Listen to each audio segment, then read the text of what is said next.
ഇൻഷാ അല്ലാഹ് വരുന്ന 17-ാം തീയതി മുതൽ കേരളത്തിലെ എല്ലാ സോണുകളിലും വളരെ ഗംഭീരമായി പരിശുദ്ധ അഹ്ലുസ് സുന്നത്തി വൽ ജമാഅത്തിന്റെ ആദർശ പ്രചരണം സമ്മേളനങ്ങൾ നടക്കുകയാണ്.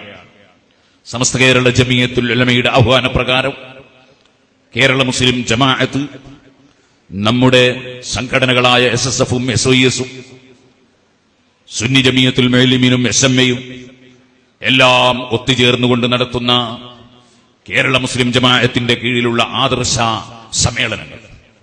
അവിടെ നിങ്ങൾക്ക് സുന്നത്ത് ജമാഅത്തിന്റെ അഖീദ നല്ല നിലക്ക് പഠിക്കാനുള്ള അവസരങ്ങൾ ഉണ്ടാകും. നിങ്ങൾക്ക് എന്നല്ല, എല്ലാവർക്കും, തെറ്റിദ്ധരിച്ചവർക്കൊക്കെയും.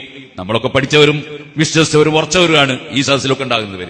അല്ലാത്തവർക്കും സുന്നത്ത് ജമാഅത്തിന്റെ വിരോധികളുടെ ആശയങ്ങളുടെ പാപ്പരത്വവും അതിന്റെ ദൗർബല്യവും അതിന്റെ ന്യൂനതയും ഇൻഷാ അല്ലാഹ് അത്തരം വേദികളിൽ സവിസ്തരം നമ്മുടെ യുവാക്കളായ പണ്ഡിതന്മാർ, പ്രായമുള്ള ബഹുമാനപ്പെട്ട കൊമ്പം ഉസ്താദിനെ പോലെയുള്ള ആലിമീങ്ങളുടെ നേതൃത്വത്തിൽ വിവരിക്കും. അതിന്റെ പ്രചരണ പ്രവർത്തന രംഗത്തും അതിൽ സാന്നിധ്യമുണ്ടാകുന്നതിലും നിങ്ങളെല്ലാവരും മുൻപന്തിയിലുണ്ടാകണം എന്ന് ഞാൻ ഉണർത്തുകയാണ്. നമ്മളെ ചില നല്ല മുത്തുമുമിനീങ്ങളായ സുന്നികളുണ്ട്. അവര് ഉറൂസ് പരിപാടിക്ക് അവര് സജീവമായിട്ട് വരും, ആണ്ട് പരിപാടിക്ക് വരും. പോകുമ്പോ ഒരു പിടി ഭക്ഷണവും കിട്ടും. അതേസമയത്ത് സുന്നത്ത് ജമാഅത്തിന്റെ സംഘടനാ പരിപാടികളിൽ അവരിൽ ചിലരെ കാണുകയില്ല. അങ്ങനെയാകാൻ പാടില്ല. ഈ ദീൻ ഖിയാമത്ത് നാൾ വരെ ഇവിടെ നിലനിൽക്കണം. ഔലിയാക്കളെ സ്നേഹിക്കുകയും ആദരിക്കുകയും ചെയ്യുന്നവർ അന്ത്യനാൾ വരെ ഇവിടെ നിലനിൽക്കണം.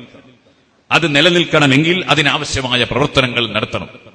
അപ്പുറത്ത് യുക്തിവാദി, നിരീശ്വരവാദി, മതവിരോധി, ചേകനൂരാദി, അതേപോലെ തുടങ്ങിയിട്ട് ഒരുപാട് ബിദ്അത്തുകാർ കുഫറും ബിദ്അത്തും പ്രചരിപ്പിച്ച് ദീൻ നശിപ്പിക്കുകയാണ്. അതിനെതിരെ സക്രിയമായ പ്രവർത്തനം വേണം. അങ്ങനെയുള്ള പ്രവർത്തനത്തിൽ നമ്മളൊക്കെ ഭാഗവാക്കാകണം. എല്ലാവരും ഭാഗവാക്കാകണം. ആരും മാറി നിൽക്കാൻ പാടില്ല. ഞാൻ മുമ്പൊരിക്കൽ നാദാപുരത്ത് ഖണ്ഡന പ്രസംഗം നടത്തുമ്പോ കുറ്റ്യാടിയിലുള്ള ഒരു ചെറുപ്പക്കാരൻ പ്രസംഗം കേൾക്കാതെ റോട്ടിലൂടെ ഇങ്ങനെ പോകുന്നത് കണ്ടപ്പോ ഒരാൾ ചോദിച്ച്, ഈ എന്തോ പ്രസംഗം കേൾക്കാത്തത്?